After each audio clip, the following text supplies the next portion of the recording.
Movie के शुरू होते ही हमें तबाह हुई दुनिया के नजारे दिखाए जाते हैं। दुनिया का ये हाल किया था आर्टिफिशियल इंटेलिजेंस ने, जिस आर्टिफिशियल इंटेलिजेंस यानी एआई को इंसानों ने अपनी मदद के लिए बनाया था। उसी आर्टिफिशियल इंटेलिजेंस ने अपनी सिक्योरिटी के सभी रूल्स तोड़ दिए थे और बैंगलोर पे एटॉमिक हमला करवाया था, जिस हमले में 50,000 से ज्यादा लोग मारे गए। अभी दुनिया इस अटैक के सदमे से निकली नहीं थी कि एआई ने जगह जगह और हमले करवाना शुरू कर दिए, जिन हमलों में 10 करोड़ से ज्यादा इंसान मारे गए। अब तबाही का खतरा बहुत ज्यादा बढ़ चुका था। आर्टिफिशियल इंटेलिजेंस को रोकना जरूरी हो गया था। इसीलिए गवर्नमेंट ने ICN नाम की मिलिट्री फोर्स बनाई, जिनका काम था इंसानों को आर्टिफिशियल इंटेलिजेंस की तबाही से बचाना और सबसे बढ़कर हार्लिन से बचाना। हार्लिन पहला AI टेररिस्ट था जिसने इस जंग की शुरुआत की थी, जिसे बनाया तो अर्थ को बेहतर बनाने के लिए था, लेकिन उसने अर्थ को ही तबाह करना शुरू कर दिया। ICN डिफेंस फोर्स बहुत अच्छे से अपना काम करती है और दिनों में ही AI का खात्मा कर देती है।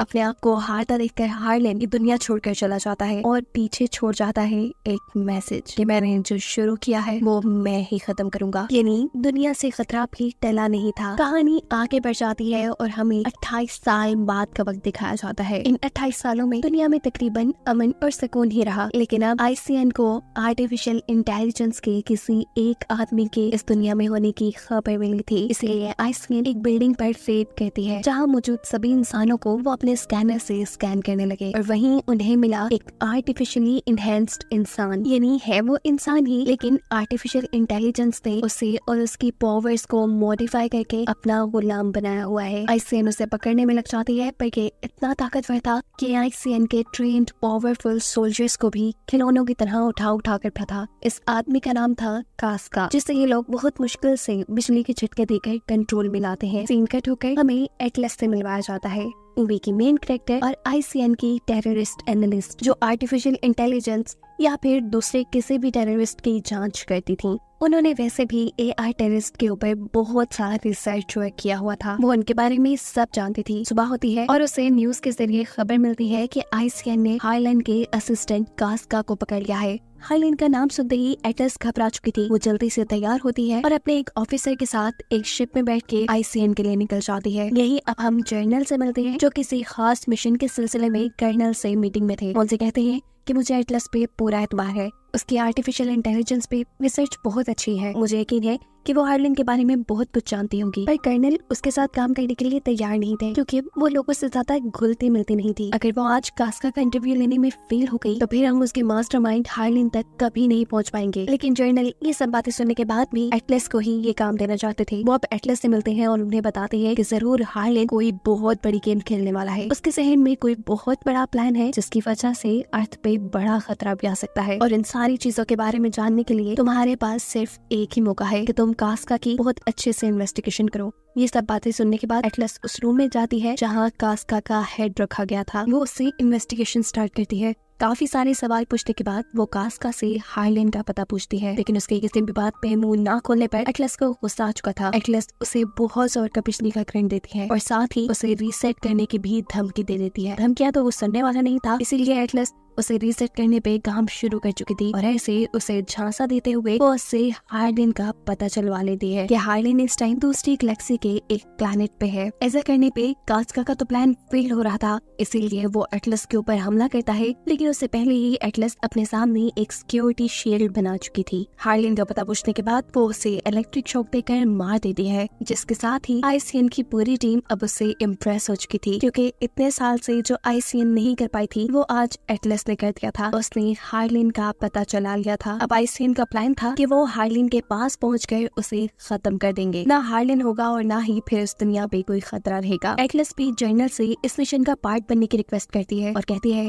कि मैं हार्लिन को अपनी आंखों से मरता देखना चाहती हूँ। इसीलिए जर्नल एटलस को कर्नल से मिलवाते हैं, जो इस मिशन के हेड थे। एटलस क्योंकि एक रेंजर नहीं थी, इसीलिए कर्नल उसे अपने साथ मिशन पे ले जाने के लिए नहीं मान रहे थे। तब एटलस उनसे कहती है, आप बहुत ज्यादा गलत कर रही है, आपको हार्लिन के बारे में कुछ नहीं मालूम और फिर आपको लगता है कि आप हार्लिन के पास एक दूसरी गैलेक्सी में एक दूसरे प्लेनेट पे जाकर उसे पकड़कर मार देंगे। तो ये आपकी गलतफहमी है कर्नल। आप अपने साथ अपनी ICN की टीम को भी मरवाएंगे। याद रखिए, मेरे बगैर ये मिशन आप पूरा नहीं कर सकते। एटलस की बातें सुनकर कर्नल अब उसे एक रोबोट से मिलवाते हैं, ये रोबोट असल में एक सूट था जिसके अंदर रेंजर्स बैठकर एआई से लड़ते और इस रोबोट को इंसान से एक न्यूरल लिंक डिवाइस के जरिए कनेक्ट किया जाता था। पता चलता है कि ये न्यूरल लिंक डिवाइस एटलस की मॉम ने ही बनाई थी, जो आईसीएन की एक साइंटिस्ट थी। इस डिवाइस के बारे में सुनते ही वो कर्नल पर चिल्लाने लगती है, लेकिन कर्नल उसे रिलैक्स करते हैं और कहते हैं, मैं चाहता हूँ कि तुम्हारी मॉम के साथ जो कुछ भी हुआ, लेकिन ये डिवाइस बिल्कुल सेफ है क्योंकि इसे मॉडिफाई कर दिया गया है। कर्नल उसे समझाते हैं कि वो इन बड़े बड़े रोबोट्स और अपने बहुत बड़ी सी स्पेसशिप के जरिए, जिसके अंदर एक पूरे प्लैनेट को तबाह करने जितना बॉम्ब भी है, उसके जरिए हार्लियन को हरा देंगे। लेकिन पता नहीं क्यों एटलस के दिल में अभी भी कोई डर था। वो जर्नल से उनके मिशन में जाने की जिद करती है। जर्नल मान जाते हैं और ऐसे कर्नल को उसे अपने साथ मिशन में ले जाना पड़ता है। जैसे ही उनकी स्पेसशिप अर्थ से बाहर निकलती है तो हम देखते हैं कि अर्थ की इर्द गिर्द बहुत सी लेजर सिक्योरिटी बनाई गई थी। इसी हाईटेक सिक्योरिटी से बहुत सी चेकिंग करने के बाद ही ये स्पेसशिप अर्थ के एटमॉस्फेयर से बाहर निकली थी। इस हाईटेक सिक्योरिटी को बनाने का मकसद भी यही था कि हार्लिन दुनिया तक ना अप्रोच कर पाए। एटलस स्पेसशिप के अंदर भी अभी काम ही कर रही थी, तभी उसे अचानक अपना पास्ट याद आने लगता है। यहाँ हम एटलस की पास्ट की कहानी को देखेंगे। उसके सामने अचानक से एक फोटो आ जाती है जिसमें वो, उसकी मॉम और हार्लिन थे। हार्लिन एक एआई था जिसे उसकी मॉम ने ही बनाया था और वो उनके घर पे सर्वेंट का काम किया करता था। एटलस की मॉम ने ही न्यूरल लिंक डिवाइस भी बनाई थी जिसके जरिए आर्टिफिशियल इंटेलिजेंस और इंसान को मिलाया जा सकता था। ऐसे इंसान की मेंटल और फिजिकल पावर्स डबल से ट्रिपल हो सकती थी। इसी न्यूरल लिंक का ये लोग आज यूज कर रहे थे। अपने स्पेसशिप के जरिए आईसीएन की ये टीम अपनी मंजिल तक, यानी हार्लिन की गैलेक्सी में उसके प्लेनेट तक पहुंचने वाले थे। इसलिए एटलस उन सबके लिए एक मीटिंग रखती है, उन्हें कुछ प्रिंट आउट्स देती है और सबको अपने न्यूरल लिंक निकालने को कहती है, क्योंकि उसके मुताबिक ये सिर्फ एक आम सी डिवाइस थी जिसे हैक करना बहुत आसान था। वो सबको हार्लिन के प्लेनेट के बारे में बताना शुरू कर देती है कि वो एक ऐसा प्लेनेट है जहाँ इंसान सरवाइव नहीं कर सकते। अभी इससे पहले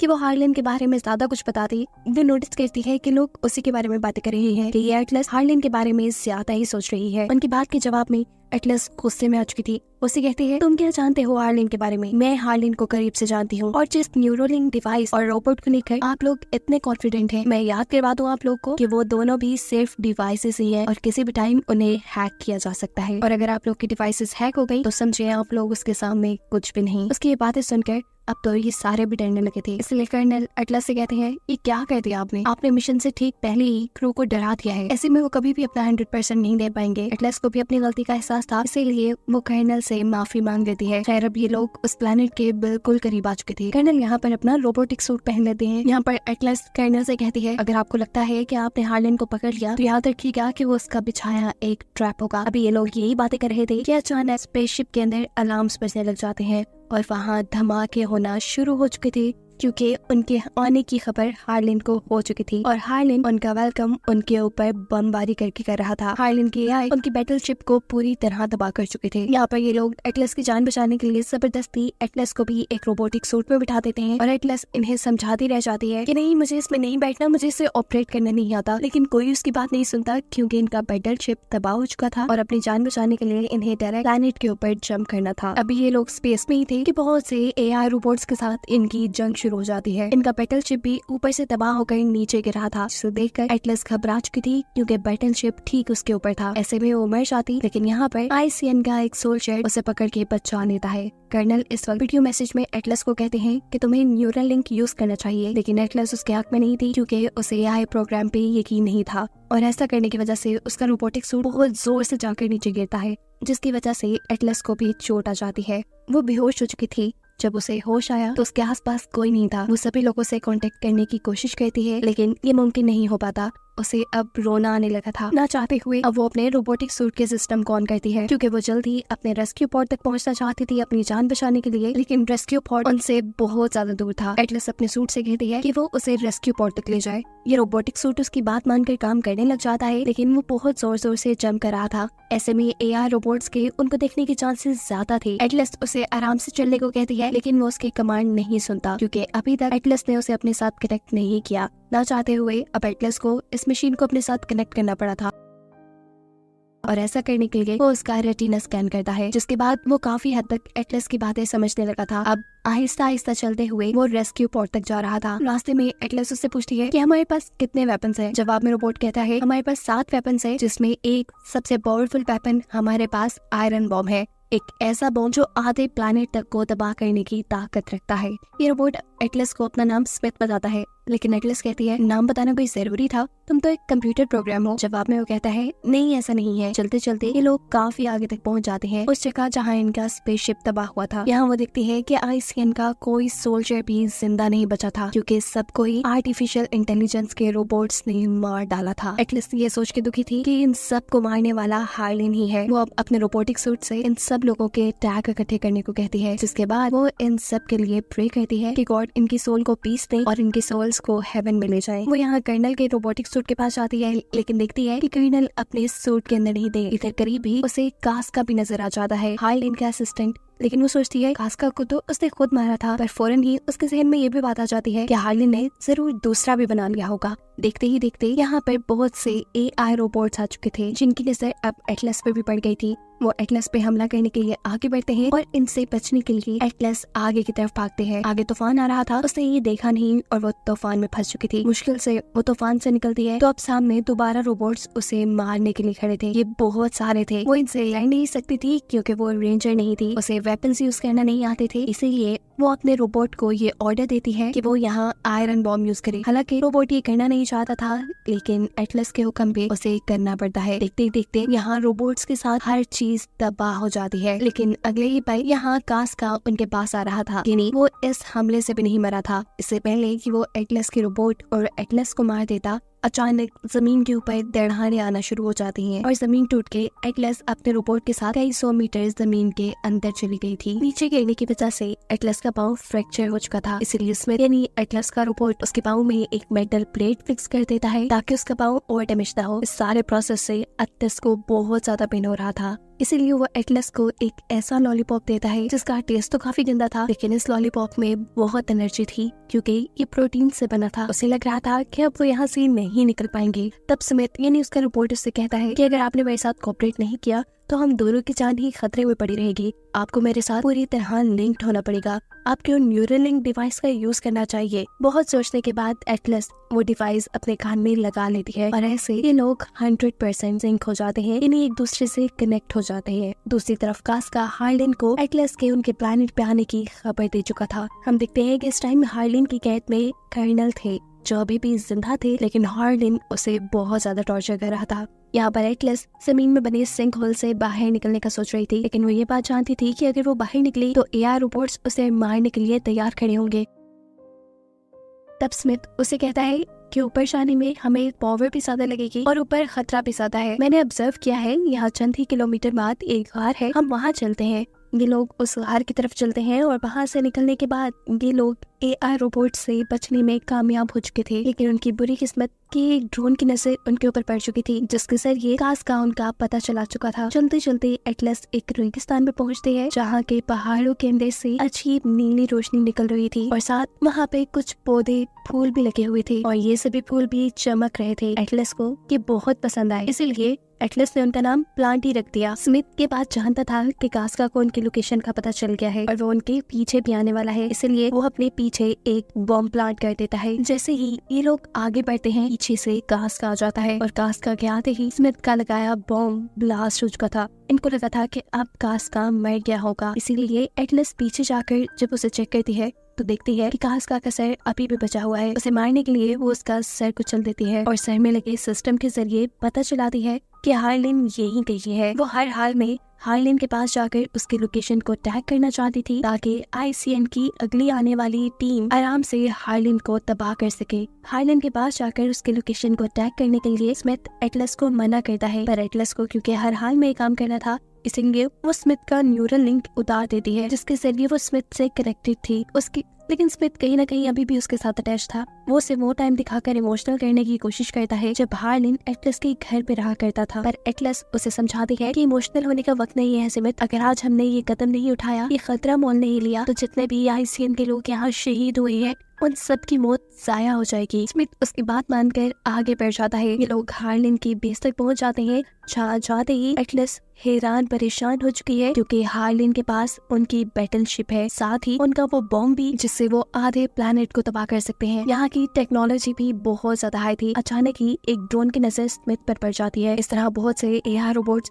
उनके ऊपर हमला करने के लिए आगे बढ़े थे। एटलस भागते हुए अपनी जान बचाना चाहती थी, पर अचानक स्मिथ गिर जाता है। उसे कुछ हो गया था, ऐसे जैसे किसी ने उसे हैक कर लिया हो। स्मिथ के गिरते ही वो मैसेज जो एटलस दुनिया तक पहुंचा रही थी, यहाँ के हालात की रिपोर्ट्स दे रही थी, वो मैसेज भी रुक गया था। ऐसे अर्थ पर मौजूद जर्नल परेशान हो चुके थे कि कहीं हार्लिन के हाथ उनका बैटलशिप न लग गया हो। अगर ऐसा हो गया तो बस वो पूरी अर्थ को तबाह कर देगा। यहाँ दिखाया जाता है कि एटलस को पकड़ के हार्लिन के सामने लाया गया है। अजीब बात थी, हार्लिन उसे देखकर खुश था। वो उसे कहता है, तुम जानती हो ना मैं तुमसे कितना प्यार करता हूँ, तुम्हारी मॉम से भी। वो तो हम दोनों की मॉम है ना, तुम मुझे गलत क्यों समझती हो एटलस? तुम्हें पता है मैं अर्थ की ही भलाई कर रहा हूँ। इंसान अर्थ का जो हाल कर रहे हैं, ऐसे चंद सालों में अर्थ तबाह हो जाएगी। लेकिन अर्थ को तबाह होने से बचाने के लिए मैंने प्लान किया था कि मैं अर्थ के आधे लोगों को मार डालूंगा, ताकि बाकी के आधे लोग दुनिया में आराम से रह सकें। और उन आधे लोगों की प्रोटेक्शन का काम हार्लिन अपने एआई से करवाएगा। हार्लिन एटलस को बताता है कि तुम्हारा यहाँ तक पहुँचना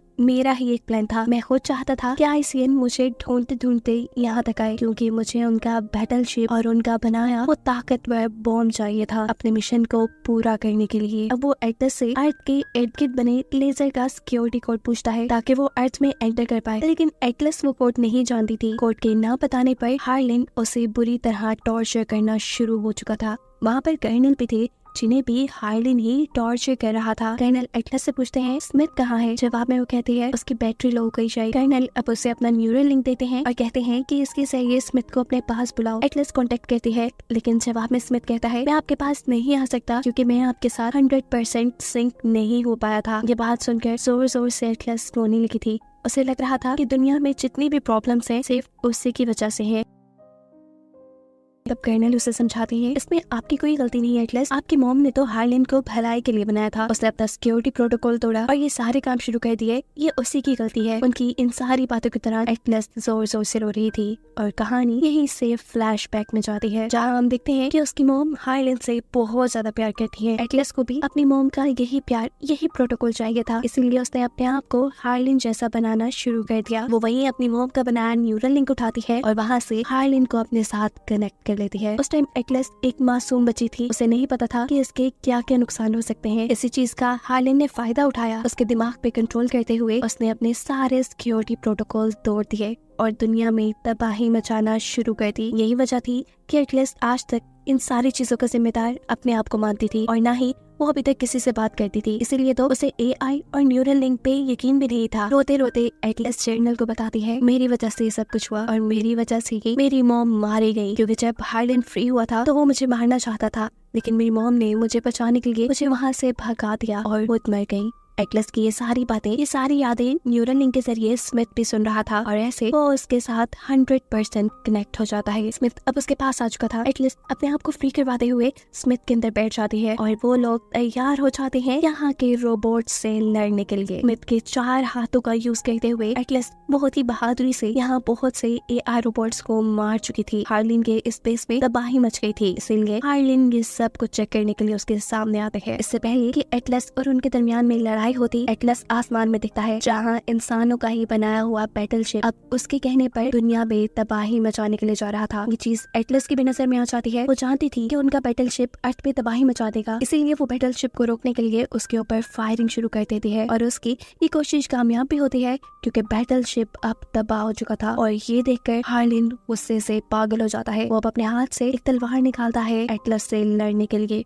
अपनी इस तलवार के जरिए वो स्मिथ से लड़ा था। स्मिथ के साथ तो एटलस भी कनेक्टेड थी, क्योंकि वो हार्लिन को जानती थी, इसीलिए जल्द ही वो हार्लिन के मूव्स समझते हुए उसकी मूव्स का सामना करना शुरू कर चुकी थी। यानी कह लें कि वो अपने डिफेंस में लड़ रही थी, लेकिन इसमें वो ज्यादा कामयाब नहीं हो पाती। हार्लिन स्मिथ के पावर सिस्टम पर हमला कर चुका था, जिसकी वजह से अंदर एटलस को भी काफी ज्यादा बिजली के झटके लगते हैं और वो बेहोश हो जाती है। एटलस को बचाने के लिए स्मिथ अपने आप को खोल देता है और एटलस को अपने अंदर से बाहर निकाल देता है। साथ ही साथ वो अपने दूसरे हाथ से हार्लिन से लड़ भी रहा था और उसे एटलस तक आने से रोक भी रहा था, पर ज्यादा देर हार्लिन को वो भी ओवरपावर नहीं कर पाता। हार्लिन अब उसके एआई सिस्टम के ऊपर ही हमला कर देता है और इससे पहले कि वो उसके बाकी सारे सिस्टम भी तबाह कर देता, पीछे से कोई हमला करते हुए हार्लिन को ही मार चुका था। ये एटलस थी जिसे होश आ गया था, वो यहाँ प्यार से स्मिथ को देखती है क्योंकि अभी स्मिथ ने उसकी जान बचाई थी। स्मिथ और वो अब दोस्त बन चुके थे। ना चाहते हुए भी एक और मर्तबा एटलस ने एक एआई से दोस्ती कर ली थी। यहाँ स्मिथ एटलस को बचाने के लिए अपने आप को डिसेबल करने का फैसला करता है क्योंकि जिस प्लेनेट पे वो है वहाँ पर इंसानों का सरवाइव करना आसान नहीं। उनके पास इतनी ही पावर है कि अगले चंद घंटों के लिए एटलस को ऑक्सीजन मिलती रहे। अब एटलस क्योंकि स्मिथ को पसंद करने लगी थी, इसलिए वो नहीं चाहती थी कि स्मिथ डिसेबल हो, पर यहाँ स्मिथ उसे कॉफी वाला लॉलीपॉप देकर अपने आप को डिसेबल कर देता है, जिसकी वजह से एटलस इमोशनल हो जाती है। थोड़ी ही देर बाद आईसीएम की टीम एटलस को रेस्क्यू करने के लिए यहाँ आ चुकी थी, जिसके बाद सीन कट होकर हम एटलस को दुनिया में देखते हैं। यहाँ उससे जर्नल मिलने आए हैं और वो उससे कहते हैं गेस करो मैं तुम्हारे लिए क्या गिफ्ट लेकर आया हूँ। एटलस कुछ नहीं बोलती तो जर्नल एक बॉक्स खोलते हैं। उसके अंदर वही पौधा था जिसे हार्लिन के प्लेनेट पे एटलस ने प्लांटी का नाम दिया था और ये एटलस के लिए उसका दोस्त स्मिथ ही गिफ्ट लेकर आया था। उस दिन जितने भी लोग मरे थे उन सबके पेरेंट्स एटलस का शुक्रिया अदा कर रहे थे क्योंकि उसकी वजह से उनके टैग्स वापस आ पाए। एटलस यहाँ खामोश हो जाती है और जर्नल वापस जाने के लिए मुड़ जाती है। एटलस जर्नल को रोकती है और कहती है शुक्रिया मुझ पे यकीन करने के लिए। उनके यकीन नहीं तो एटलस को इस काबिल बनाया था कि उसने हार्लिन को एक दूसरे प्लेनेट पे हरा दिया था और अब एटलस की वजह से ये दुनिया बिल्कुल सेफ थी। एटलस अब एक रेंजर बन चुकी थी और यही तो वो हमेशा से बनना चाहती थी। हम देखते हैं कि वो नए एआई रोबोट सूट का टेस्ट करने के लिए गई है जिसे उसने अपने अकॉर्डिंग डिजाइन किया था। उसमें बैठने के बाद वो अपने आप को रोबोट से 100% सिंक कर लेती है बिना डरे, क्योंकि ये रोबोट उसका वही दोस्त स्मिथ ही था जिसे भी उस दिन रेस्क्यू कर लिया गया था। स्मिथ के साथ एटलस काफी कॉन्फिडेंट फील कर रही थी और उसी को दिखाते हुए कहानी यहाँ खत्म हो जाती है।